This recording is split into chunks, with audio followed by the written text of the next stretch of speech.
Hello everyone, my name is Shirley, and today we'll be going over the changes to Arms Warriors rotations in patch 7.2.5.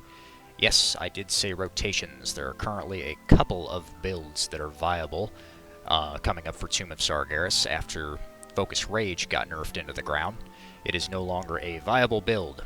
So we're going to be going over a couple of good single targets specs today and how to play them, as well as a third kind of niche spec that is also viable.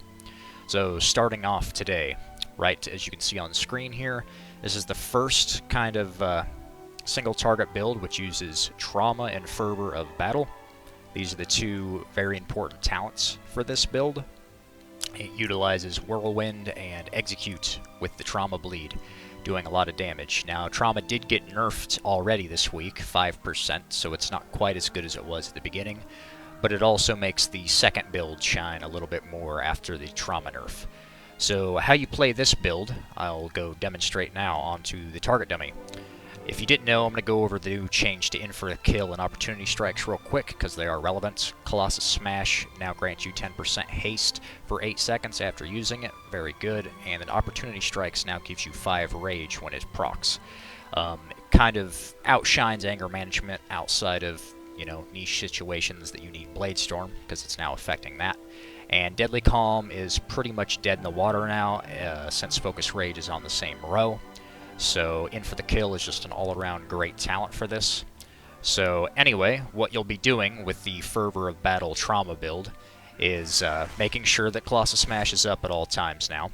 If you have the Legendary Ring, you'll be spending your Execute procs on it, as you always would have. Reapplying Colossus Smash when it procs, and Mortal Striking on CD, or not CD, my bad. When it procs with Colossus Smash. When you get a Tactician proc, you'll be spending that on Mortal Strike. Otherwise, outside of Tactician procs, you will be spending all your rage on Whirlwind now with this build, using those Execution procs from the ring, and if you have a Executioner's Precision debuff on the target, that's when you will still Mortal Strike the target, always prioritizing Colossus Smash, of course. But if you get an instance when Tactician doesn't proc, see if I can get it to do it here, and you're just pressing Whirlwind, even if Mortal Strike comes back up like it is now, you'll actually just be using Whirlwind in place of Mortal Strike. With the Trauma, Bleed, and Fervor of Battle's increased damage, Whirlwind itself is actually doing more damage than a single Mortal Strike now. When you do get the Tactician proc, however, you will still spend the Mortal Strike for the artifact trait, Shatter Defenses, so it is still worth casting off of that. But otherwise, you're going to be spending all your rage on Whirlwind until you get down to the Execute phase, in which case you'll be spending it on Double Execute, Mortal Strike, Double Execute, Mortal Strike, so on and so forth. Always prioritizing Colossus Smash when it procs so you can get the Shatter Defenses debuff, like so. That's the quick version of that.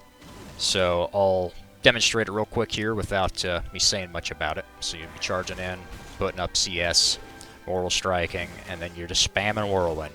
Real simple like that. There's a proc, spending that. Another proc, spending that on MS, back to Whirlwind.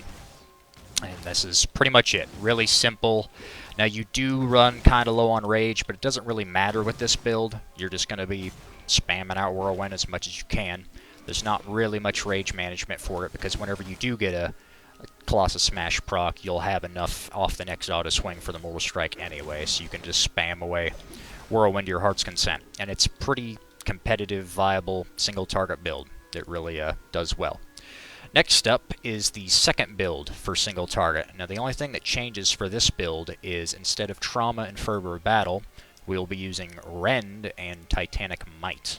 Now, Titanic Might got changed. It increases the duration of CS by 8 seconds instead of 16, and reduces its cooldown by 8 seconds. So what this means is that CS is now a permanent debuff, and that's why it synergizes so well with Rend, because you can have the debuff all the time for your bleed.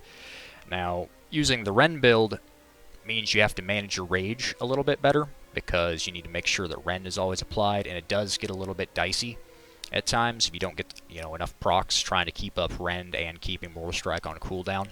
Now with this build, you won't be using Whirlwind as your single target filler. You'll be using Slam and trying to keep Rend active as much as possible. Now you can mix in Overpower with this build, but I find that I like Dauntless better just because of the rage issues if you don't get a lot of procs. So the way that this build's going to work is you're going to go on your target, put up your CS, Rend, use your Executioner's, debuff if you have it, Mortal Strike, and as Rend's about to fall off the last 2 seconds, you can always reapply it. And you're going to be spending your proc just like you normally would on MS and trying to keep that going as much as possible. And then it's just maintaining Rend as much as possible with this rotation and filling with Slam. Now you can't spam it too much because Rend is really expensive now, costs 30 rage. So you want to always make sure that you have enough rage to hit that Rend before the debuff falls off the target. And it's always prioritizing Colossus Smash when it procs, so you can keep trying to refresh. So right here, when I'm running out of rage, it's a great time for an execution proc. You want to keep that Rend up as much as possible.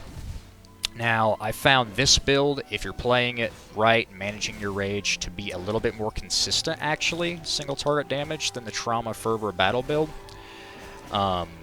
Whether or not it'll be that way in the long run, once we get Tomb Gear, remains to be seen, but right now I'm getting a little bit more DPS out of the Rend Titanic build than the Trauma Fervor build, and I would really recommend it because I like managing the dot myself personally. It's just a little bit more engaging than just spamming Whirlwind. It's up to you, however. Both are really similar, so you'll get really similar results out of both of them, so it's really a personal preference. Now, in any AoE situation, the Trauma Fervor build will probably outshine the Rend build, just because the bleed is that good on multiple targets. Now, if it's only a couple of targets, you can use Titanic Might and Rend on, 2 or 3 targets and probably get pretty good effect out of that, because Titanic Might makes Colossus Smash last longer, so you can keep that debuff rolling on multiple targets for Rend. So it's still pretty good for that. Now, the last spec I was going to go over today is a kind of niche, heavy AoE spec, which is going to be utilizing Trauma, Fervor, and we can even go back to Deadly Calm Anger Management with this build. Now, what this is for really long, prolonged fights with lots of adds, lots of AoE. You can utilize Deadly Calm to keep rolling as many Whirlwinds as possible, stacking up that Trauma bleed, and Anger Management just, synergizes well with Deadly Calm like it has in the past, but now it also affects Blade Storm. So this is going to, drop the cooldown on Blade Storm even better for those prolonged AoE fights when you can mix in Warbreaker and get a good Blade Storm off with Battle Cry. But basically, it's going to play just like the normal Trauma Fervor build, except, in heavy AoE, you're going to be utilizing Cleave and Whirlwind, and at 3 to 4 targets, you can just completely ride out Mortal Strike from the rotation. You're just going to be spamming that Whirlwind and using Warbreaker, and if you had the legendary pants, you're going to be using those as much as possible to put, Colossus Smash on as many debuff targets as you can. And then it's just going to be mixing in as many Whirlwinds and Cleaves to keep that ball rolling. So when you're using Battle Cry, you're going to be getting off as much rage as possible, spamming that out. That'll be really good for Mythic Plus, I think. You could even mix in Titanic Might instead of Fervor for really heavy AoE, because it's going to utilize that extra 8 seconds on Colossus Smash for Warbreaker. So if adds aren't dying immediately and you need that double time of Colossus Smash to be on target, that could be really good with the Trauma build still. It just remains to be seen, what fights we're having in Tomb coming up. So that's about it for today, guys. Let me know what you guys think about the new builds. Like I said before, Focus Rage is pretty much dead. My current favorite build would be the Titanic Might Rend build, and in for the kill and Opportunity Strikes. I think it all flows really well together. Can't wait to get into Tomb of Sargeras. So let me know what you guys think about the new build, and I'll see you next time. Peace.